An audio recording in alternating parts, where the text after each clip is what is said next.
recall from the previous class, this Cronin-Penney model is an approximation of 1D potential.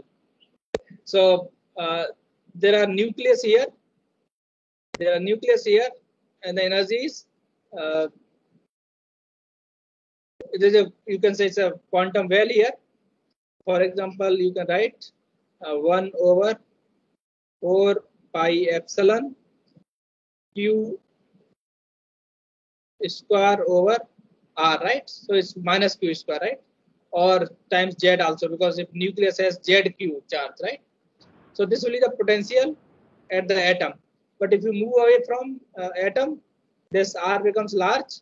So it basically become 10 to 0 basically, right? You can say. So basically what is happening here, but of course distance is not very far. So these electrons are confined, right? Now if these two atoms are far apart, right, they will not interact. And what we will have discrete energy levels, right? Like we have seen in hydrogen. In case of crystal, they are near. I see some message here.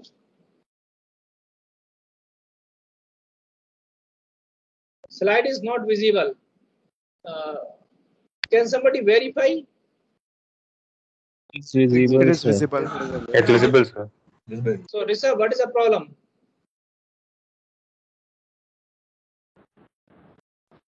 Sir, I am not able to see the slide. No, that is your setting issue. Okay, I will rejoin, sir. Okay, leave and rejoin.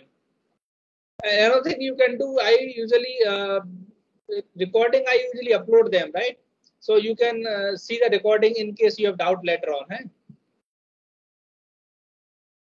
Okay, so individual atom will have discrete potential, and when these atoms are spaced in a crystal, these orbitals basically interact. Now, which orbitals will interact? The orbitals which are down there, their wave function will be limited, so they will probably not interact, and these are called core electrons. These are called core electrons.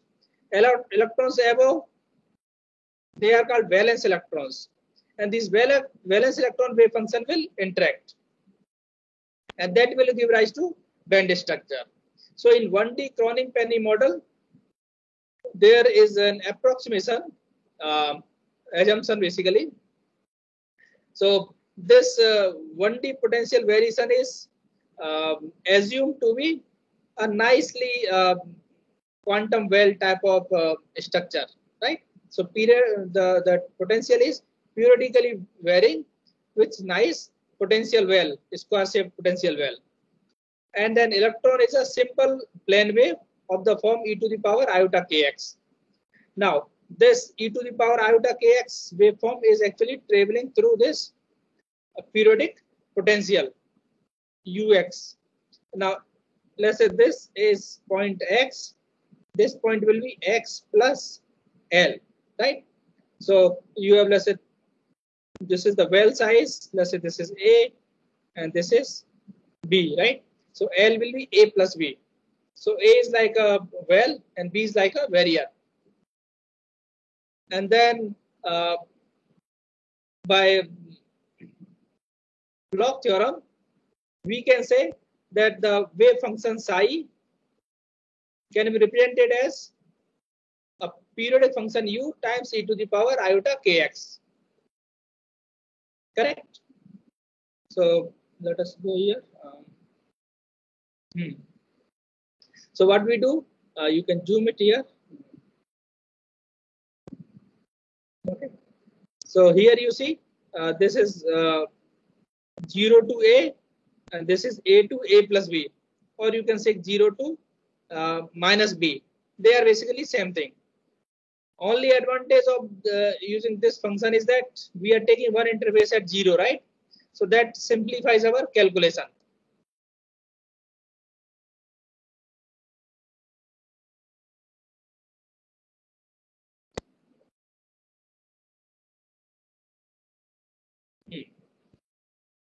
So for the 0 to A region, U is 0 and 0 to minus V region, U is U naught. Now U naught is basically a potential. Now in case of atom, you actually see, is at R tend to 0, this potential should actually go to minus infinity, right? So it will be like infinite well whose width will be very small.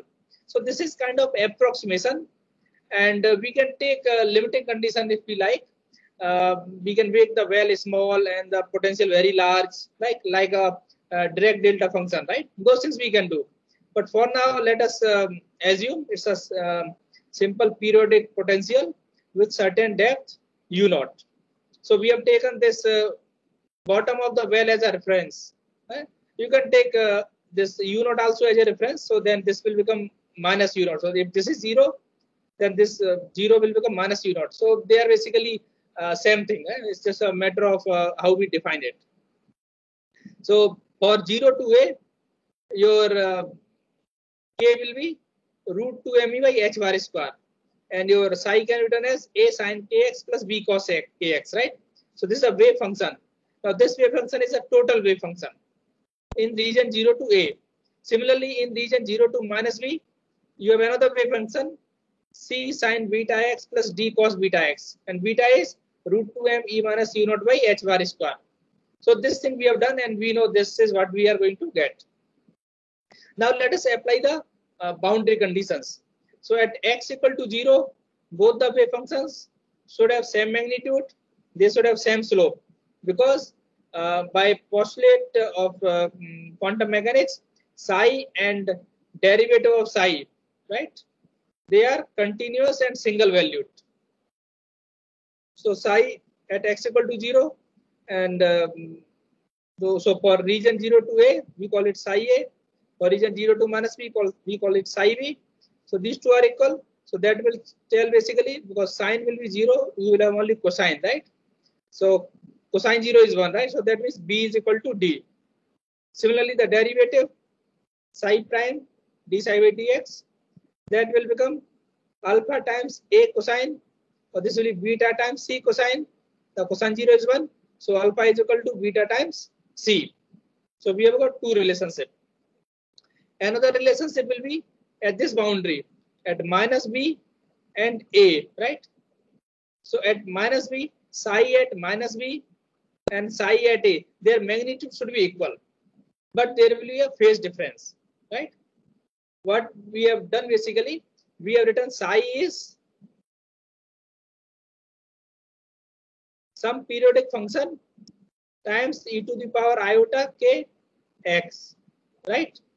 So at psi equal x equal to minus b, what you will have? You will have u at minus b times e to the power iota k minus b, and u at a will be, sorry, psi at x equal to a will be u at a times e to the power iota k times a. Now these u at minus b and u at minus a, they are equal, right? So if you take the ratio, what will you get? Psi at b divided by psi at a is equal to e to the power minus iota k minus a minus b, right? So you can write psi at x equal to a will be psi at x equal to b times e to the power iota k times a plus b, right? So that's what we have done. So psi at a is e to the power iota k times a plus b times psi b at x equal to minus b. And similarly for the derivative, because this is derivative with respect to x, so this e to the power iota k times a plus b is actually same, which is not going to change, right?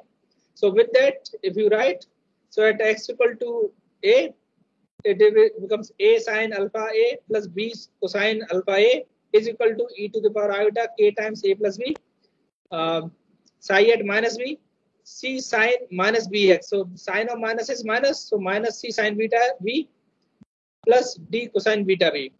Derivative, it become alpha cosine alpha a. This will become minus alpha sin alpha a.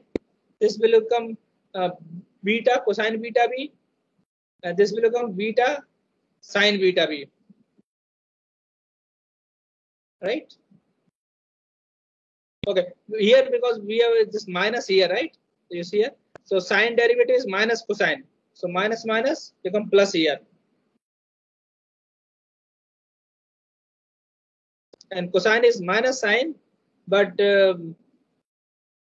this b is minus, right? So sine of minus is minus and minus minus become plus. So both are actually plus here. Okay. So we have these four equations, right? Now what we can do in remaining two equations, we can substitute or we can eliminate D and C.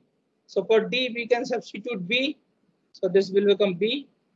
This will become B. And for C, we can substitute A, right? So C will become alpha A by beta, and beta C will become alpha A, right? So we have two equation in terms of A and B, right?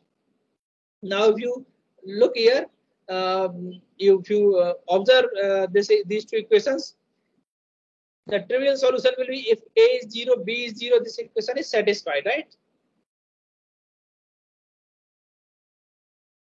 Okay, somebody is writing there is a lot of lag.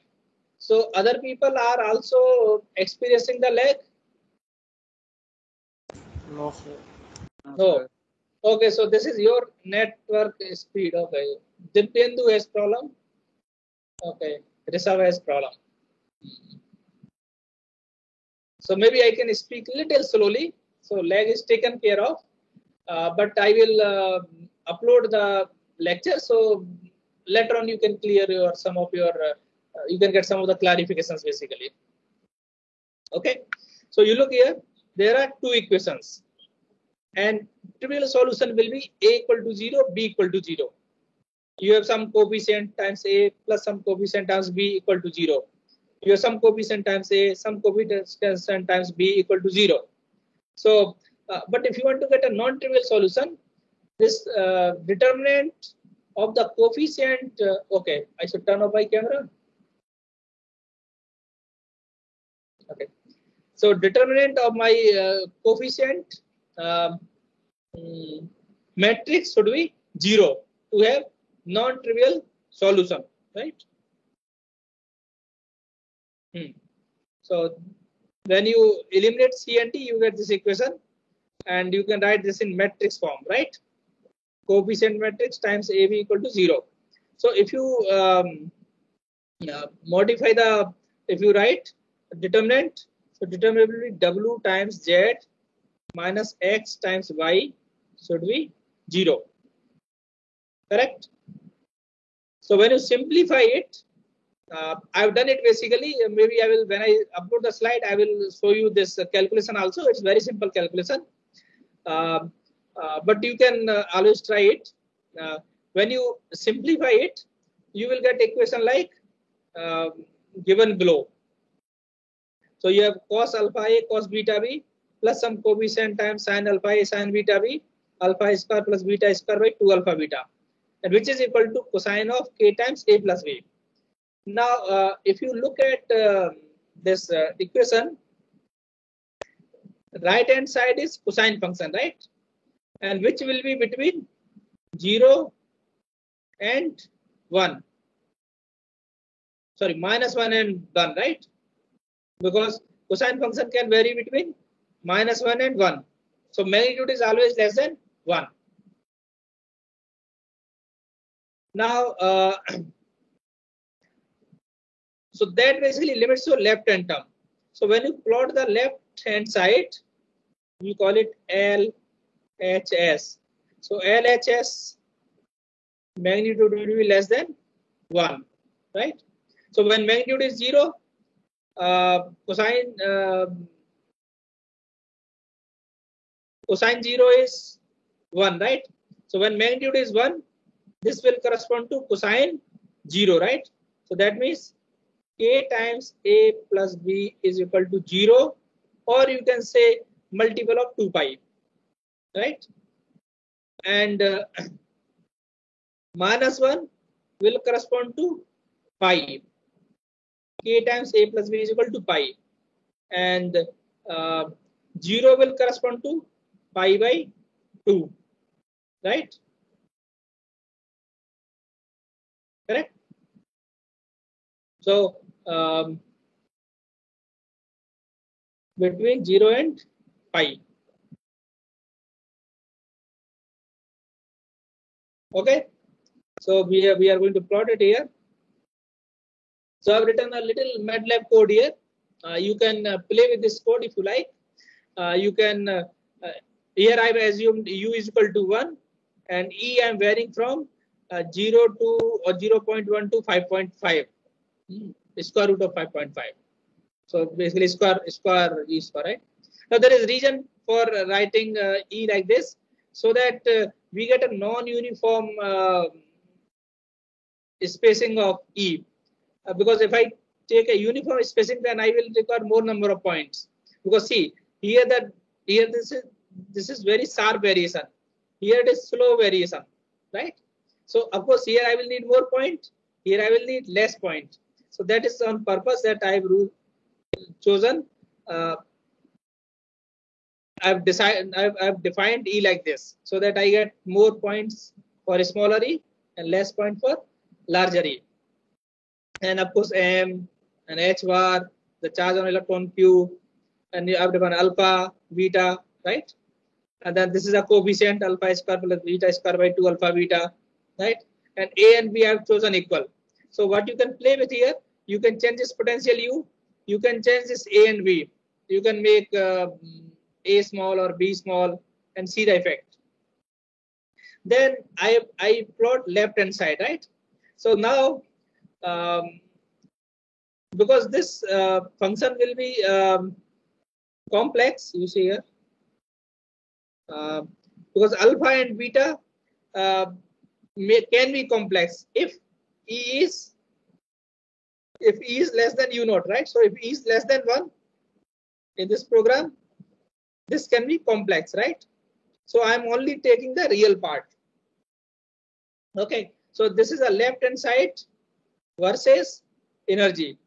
So this is left hand side versus energy, right? Now on right side we have cosine k times a plus b, right? So that sets a limit from -1 to 1, right? So -1 to 1 are actually allowed energies, right? So you can see here, this is allowed energy, this is allowed energy, this is allowed energy, this is allowed energy, right? So we have this patch here, right? Not allowed. We have this patch here, not allowed, right? We have little patch here, not allowed, right? So these are actually, you can say, these are the band gaps, right? So which energies are not allowed. Now from this, what I do, I try to extract k. So from this is e, this is left hand side. From left hand side, I can, by equating it to cosine k times a plus b, I can extract k, and then I can plot e versus k. Now this is only half of it. It is 0 to 2.5 e to the power 9, right? So this will basically pi by a plus b, right? It is a plus b, right? Because period is a plus b. So if some 1D lattice has lattice constant a, then this will be pi by a. So actually will be minus pi by a to pi by a, right? So this will be exactly same here, right? You understand? And this will be the band gap. You can see here, this will be the band gap here, right? This will be band gap here, right? This will be band gap here. Okay, and then you can notice one more thing here. If you see at the edge, right, at this pi by a, the slope of this is basically flat. Slope is 0, right? Now this has some significance that will come in a couple of slides. But please note here, this slope is 0, right? Now it is not evident from left hand side, but when you extract k and plot, you get the slope is 0 here. So that means at the now this is called Brillouin zone, Brillouin zone. So the Brillouin zone boundary, this slope is 0. So your EK diagram will look something like this. Now you notice one more thing here. As the k vector is increasing, energy is increasing, energy is increasing. But if you see here, energy is decreasing, right? Energy increasing, energy decreasing, right? This will also become evident when I discuss the next slide. So it is clear from the MATLAB code, you can basically solve for Kronig-Penney model, and you can obtain E versus K diagram for 1D lattice. Any question? Okay. Now consider a special case. I set potential equal to 0, right? So that means it will be a kind of free electron, right? So your left hand side versus energy will again be similar, but now you see here it is confined between +1 and -1, right? That means there is no gap here, right? So gap is only appearing due to potential, right? That is one point. Second point, if you see here, this is basically EK diagram for free electron. And what is EK diagram? H bar square K square by 2m, right? So that basically looks like a parabola, right? Now, but if you notice here, at this pi by a plus b the periodicity, we have applied periodic boundary, right? So if you apply the periodic boundary, then there will be some kind of folding, right? So this is basically folded, right? So if you see here, this pi by a to 2 pi by a, right? Now, so pi by a to 2 pi by a. Now after 2 pi, you get the same thing basically, right? So from 2 pi, you see here, these two are same, right? And between pi by a and 2 pi by a, if you look at the sinusoidal function between pi by a and 2 pi by a, it is basically kind of folded here. So this curving up, you actually see this thing here, right? So it is basically same curve of the electron, h bar square k square by 2m, which is folded. You understand? So this is arising from this folding. Folding is arising from periodic boundary. It is arising from periodic boundary. So notice two things. First, there is no gap if there is no potential. If there is a potential, there is a gap. Now you can also play with the code and find out if that potential well or that potential size U is more, U naught is more, then the gap will also be more. Okay, it is directly related to the size of the potential. And this folding, if you change A and B, right, this folding will occur at different place. So this folding is related to the periodicity of the crystal, correct? So these two things should be clear. Now, third thing, how do we observe this folding? For example, you can write a simple code here. Let's say your A is 0.2, right? And X is basically A times. So we have taken 20 points with gap of 0.2, right? So 0, 0.2, 0.4, 0.6 like this. So up to how much? 20 to the 4, right? So we are getting 4 number here. Now you plot sine pi by a times x. What will you get? Now sine pi by x, if x is 0, sine is 0. Now pi by a, so if x is 1, sine of pi by a times x, right? So if x is a, so a is 0.2, right? So a is 0.2, right? So if a is 0.2, and it will become sine pi. So this is 0, sine 0, sine pi, sine 2 pi, sine 3 pi. So basically what is happening, you are getting a sinusoidal function like this, right? Right? But if you consider the magnitude of this function, at these discrete points separated by 0.2, what you are getting? You are getting 0, 0, 0, 0 only. Correct? Similarly, you can do 0.1 pi by a. So 0.1 pi by a means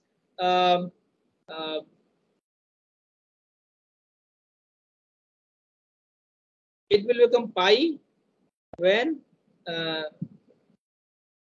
by 0.1 is pi, right? A by 0.1 is 1, right? So 0.1 pi by a, right? So 0.1 pi by a times x. So if this is equal to pi, so this should be equal to pi. So pi gone. So x is equal to a by 0.1.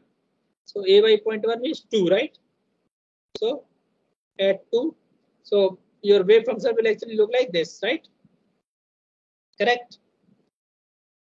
Now you consider sine 2.1 pi by a. 2.1 pi by a.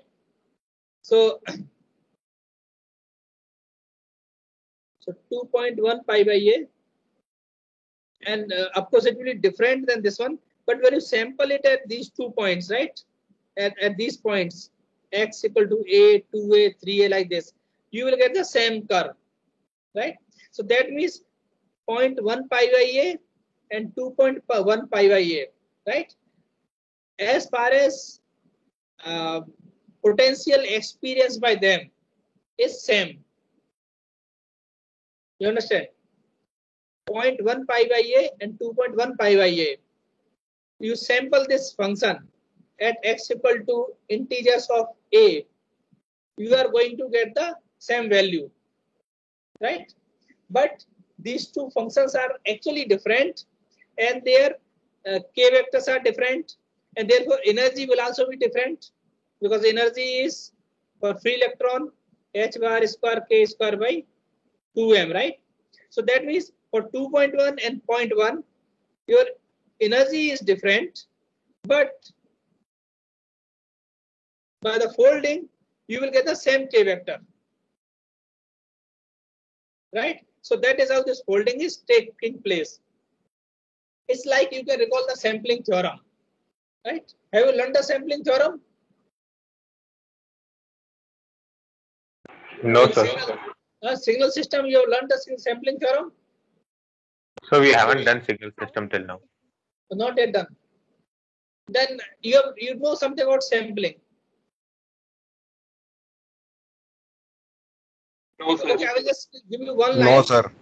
You can read about it. Sampling, I'm not going to evaluate on sampling, but sampling theorem says basically, if you want to reproduce a signal, then the sampling rate fs should be more than 2 times the frequency of signal, right? Or message, right? So fs should be more than 2 times f of message, right? To be able to reconstruct the signal. And FM is basically, you can see the maximum frequency of the message signal. So sampling rate should be at least 2 times.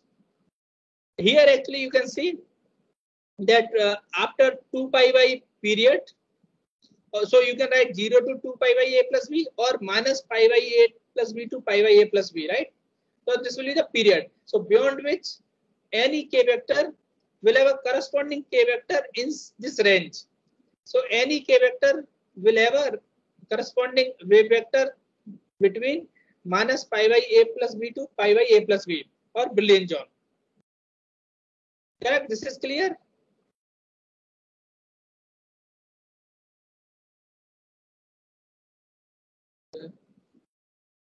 Okay.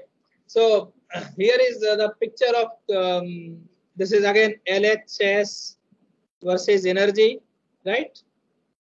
Now in our case, what we did, we assume u equal to 1, right? So it is same as E by U.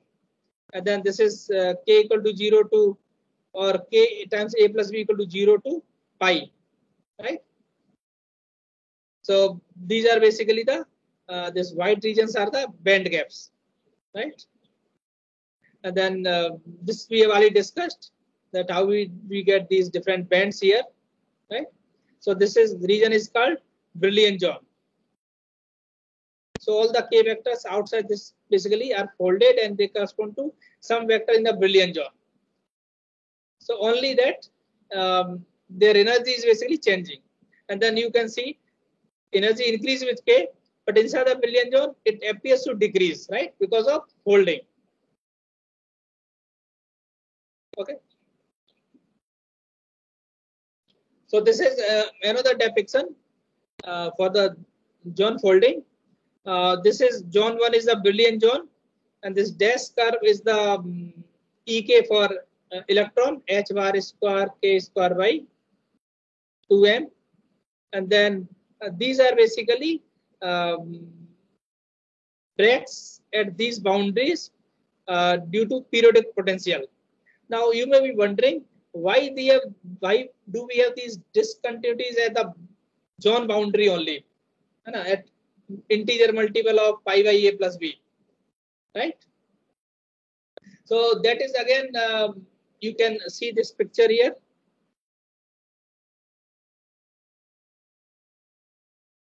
If you see this first plot, x sine pi by a times x, right? So this is sine pi x by a, right? Now we have taken one sampling. It is possible that there may be a wave function which is phase shifted by pi by 2. So that will be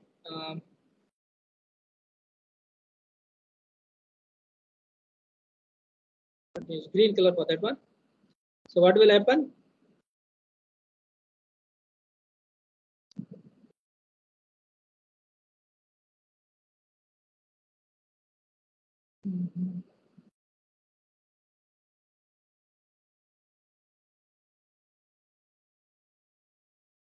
Now these two wave functions have the same wavelength, but now you see their maximas are appearing at, extremums are appearing at this lattice point, right? So that means if you plot the probability of finding electron, this will be square, right? So that will basically look something like this.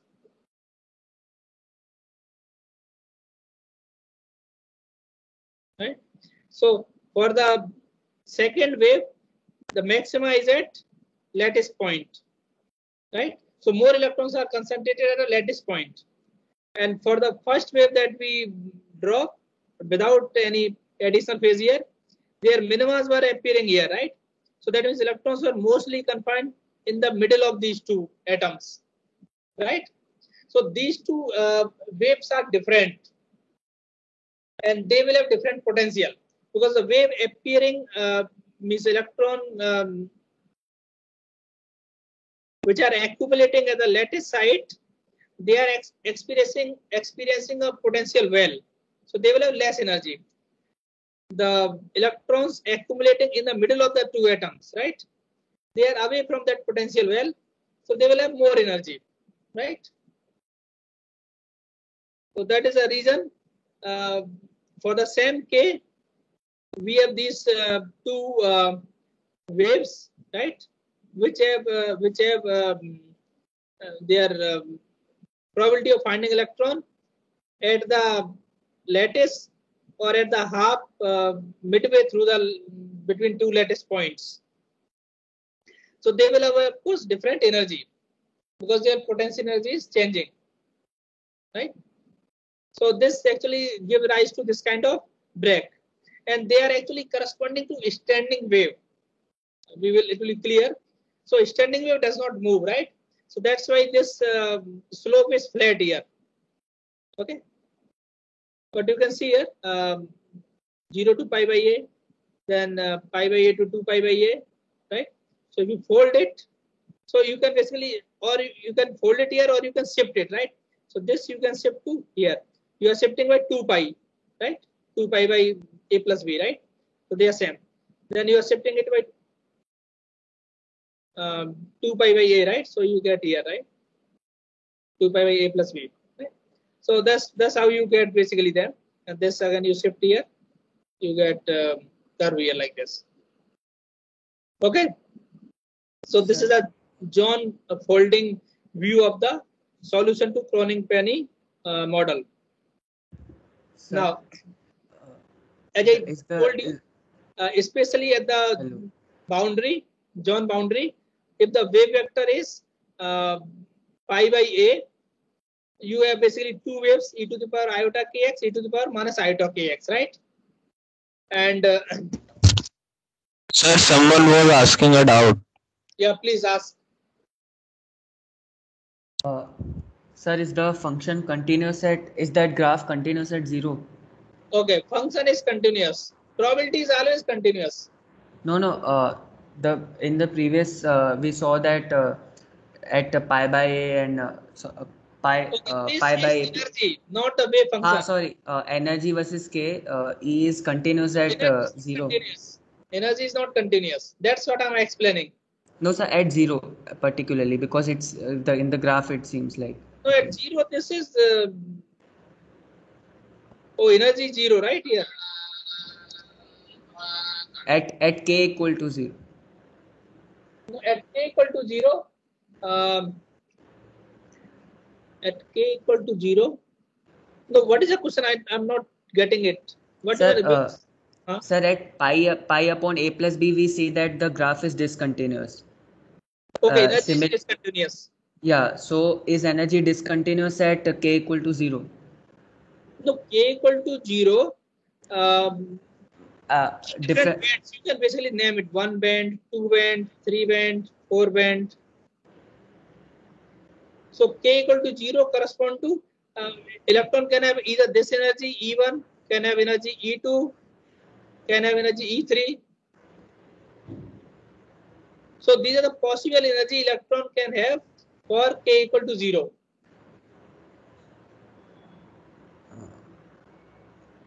Now I don't understand what do you mean of continuous. Sir, at if someone asks what is the energy at k equal to pi upon a plus b, so we will say that At it's k equal to discontinuous. pi by a plus b, So depending on what is the wave function, electron can have different energy. But in the diagram, if we are looking at the diagram, we can say that energy at k equal to 0 is defined exactly. No. At k equal to 0 also you have energy E1 here, energy E2 here. Energy is different. It's not same energy. So for k equal to 0, these electrons can have different energies. And these are called different bands. Okay, sir.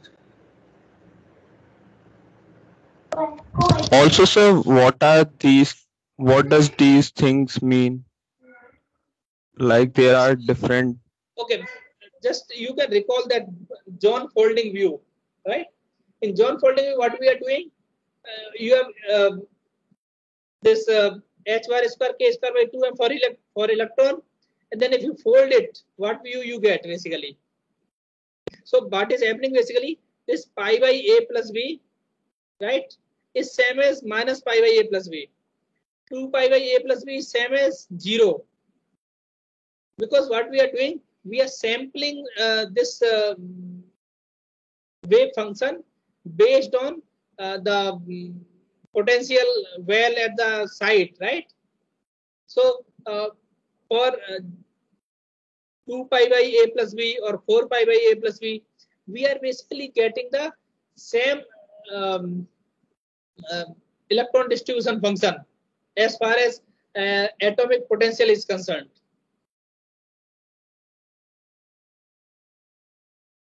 So they basically have same wave vector, but different energies. Because k vector is basically corresponding to the is basically like a sampling by the atoms at lattice site. So as far as atoms on the lattice site are concerned, 2 pi by a plus b, 4 pi by a plus b, they are identical. That's why I showed you this picture here, right? This diagram at the bottom. This is to explain this. If you sample it at discrete lattice point, the waves which are differing by 2 pi by a plus b, they will have same kind of curve appearing here, right? Actually, they are different, right? But due to the sampling, they appear same.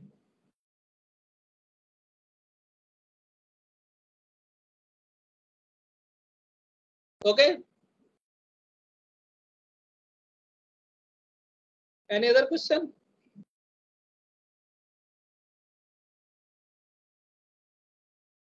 Okay, one more question. I hope it is not lagging now because I've turned off my camera. So is it lagging? No, sir. It's not lagging now. Very good. Okay, so let's proceed further. Now, you can consider, let's say this is a free electron that is moving inside the periodic crystal, right? And you can assume condition right now U is equal to 0, right? So the potential is same. So there are two possibilities. Electron wave can be propagating in x direction or can be propagating in minus x direction, right? So it will be e to the power iota kx minus omega t. It will be e to the power minus iota kx minus omega t, right? So if omega t is same, you can basically have these two waves, right? Now they can add or subtract, right? Depending on their position, basically, right? So if you add these two things, what will you get? Let's say cosine. This is basically, you can say cosine kx plus iota times sine kx, and this will be cosine kx minus iota times sine kx, right? So when they interact, right, they will form, when they add, they will form, sine will cancel, it will be cosine kx. When they subtract, they will form 2 sine kx. So that means one will be cosine kx and one will be sine kx, right? You can write 2 here, right? Now it will be iota here, but if you consider this probability of finding electron, it will be same as square of this thing, right? So iota will disappear anyway. So they have the phase difference of pi by 2, right? So in one case, maxima will appear at the site corresponding to atom or lattice site. Another case, maxima will correspond to between two lattice points, right? So it's away from the lattice site. So their energies will be different, right? But if the potential is 0, they will have same energy. So there will be no discontinuity here. So if the potential is 0, there is no discontinuity. What you will get? You will get something like this, right? So this nice waveform without any band gap. Now if you apply the potential here, so cosine kx will peak at atomic site, right? So that means it will add the energy of the atomic site, which is a potential well. So its energy will be lowered. Sine kx, it will peak in between, right? So it will basically peaking at a barrier. So its energy will be more, right? So this will, you can see the view here, right? So this is a lattice site here. And then this is 0, psi minus sine pi by x. Cosine is basically is maxima here, you see, corresponding to lattice site is maxima here. So it will have a lower energy, right? So corresponding to two wave function, psi plus and psi minus, or cosine and sine, they have different energies. So this is axis in energy versus k, right?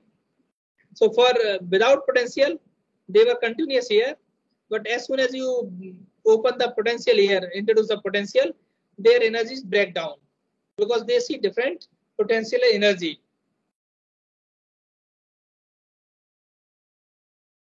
Correct? And that's why there is a gap. So gap is always appearing at the boundaries here. This is for 1D case, eh?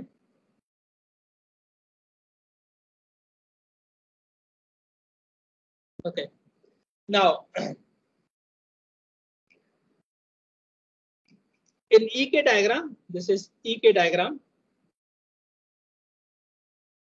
If you look any region here, K1, K2, K3, there are different points basically, right? And between pi by A plus B minus pi by A to pi by A plus B, right? K can take any value, right? So K can be, you can say, continuous in the Brillouin zone. So if you consider individual wave, e to the power iota kx minus omega t, now E is equal to h bar omega, right? So you can always write omega is E by h bar, right? So you can write like this also. So the velocity of this wave is omega by k, right? So velocity of this wave is always omega by k, and that we also call as phase velocity, right? Now let us consider a group of frequencies.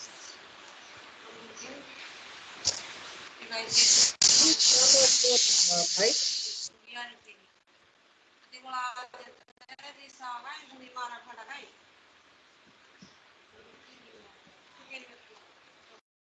Okay. So let us consider a group of k vectors, right? Or you can consider, we can call it wave packet. So if you look at the wave packet, it will have a group of k vectors. So for simple case, let us consider there are two vectors, k1 and k2. Now k2 is, you can say, k1 plus delta k, right? So there are two waves. Means wave packet consists of two waves. Let's say it's a simple case. There will actually be group of wave vectors together forming a wave packet. But this is to illustrate the principle. So K1 is, let's say, K, K2 is K plus delta K. So there are two waves. Now if you change the K, synergy will change. So let's say synergy changes by E plus delta E. Now delta E can be positive, can be negative. If you see the first band, delta E is positive, or second band, delta E is negative, right? So delta E can be positive or negative. When you add these two, what will you get? You can take this part outside. So this will become 1. And here you have delta K and delta E. So now there are two components here, right? One is a fast varying component. Other is a slow varying component, right? Because Kx is usually large and delta K is small, right? You cannot wave from wave packet with two entirely different K vectors.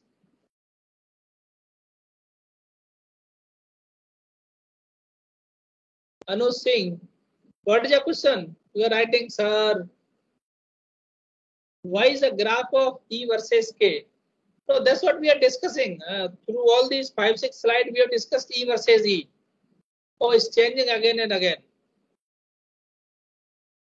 So, but then what is your question? Because see, So in the slide also we plotted E versus K diagram, and that diagram was different from this. So why is it changing?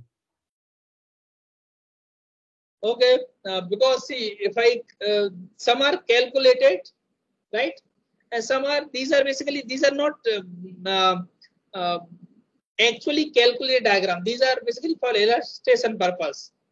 If you have the calculated diagram for particular atom or particular crystal of the atom, for silicon or gallium arsenide, they will not change. These are the cartoons. These are cartoons, right? So cartoons, we have liberty to change it. Correct? Okay, any other question?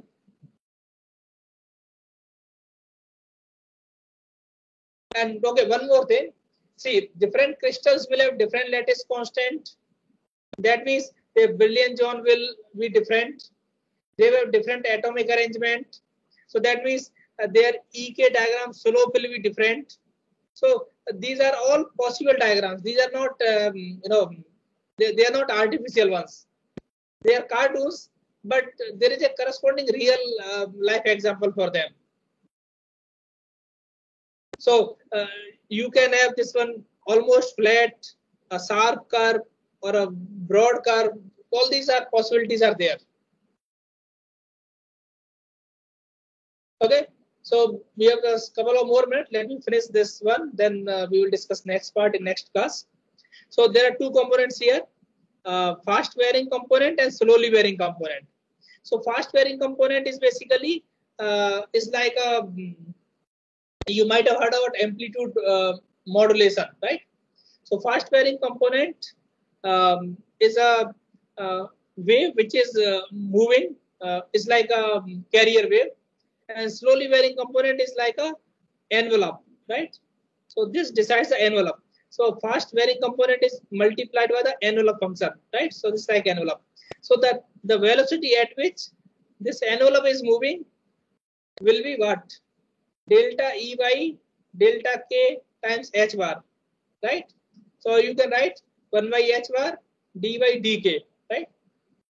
So this is the velocity of the envelope, and this is called group velocity. This is called group velocity, right? And this is E by H bar K is called phase velocity. Okay, let me see. Okay, this is this is the last slide for today. So here I've just plotted two functions, sine k1x, sine k2x, right? So this blue curve is sine kx, k1x. Red curve is the addition of these two, sine k1x plus k2x. Now if I see the k1 and k2, they are 10 and 11, right? So the difference is basically 1, or is basically 1/10 of k1, right? So then you see this envelope. Now this is basically sine kx. I have not considered omega t here. So if you recall, you have heard of the concept of standing wave, right? When two sine wave interact, they form a standing wave. It is the case when omega is same, right? If omega is same, that means phase difference is same. You will have same wave, same standing wave, right? So standing wave is velocity is 0. So because we recall the expression, group velocity is 1 by h bar d by dk, right? So because d is 0, so group velocity will be 0. So for standing wave, group velocity is 0, right? Because energy is same. Okay? If energy is different, then there will be some group velocity. So if K1 and K2 they have the same energy, so that's why you see at the this band edges, this is slope is 0, right? So that means two k values here, or k vectors here have same energy, right? That's why at the band edge the velocity is 0. That means you have a standing wave there, right? So for the Brillouin zone boundary, the EK diagram, right? This slope is 0 here, EK. So that means the wave vectors here, they form a standing wave, and otherwise it's moving. And then you can also note if the slope of EK is higher, that means velocity is higher, right? So that means those electrons, they move with higher velocity. If slope is 0, as you see here, that means at this boundary k equal to 0 also, your velocity will be 0, because d by dk is 0, right? And then this is again just to illustrate, this is k and omega, right? Average of the two, k1, k2, omega and omega 2, that gives the phase velocity. Okay, and then this delta k and delta omega, they give group velocity. So 1 by h bar d by dk is same as d omega by dk. So group velocity can written in any of these two form, d omega by dk or 1 by h bar d by dk. And phase velocity is simple, e by h bar k or omega by k. So thank you very much. If you have any question, otherwise we are closing.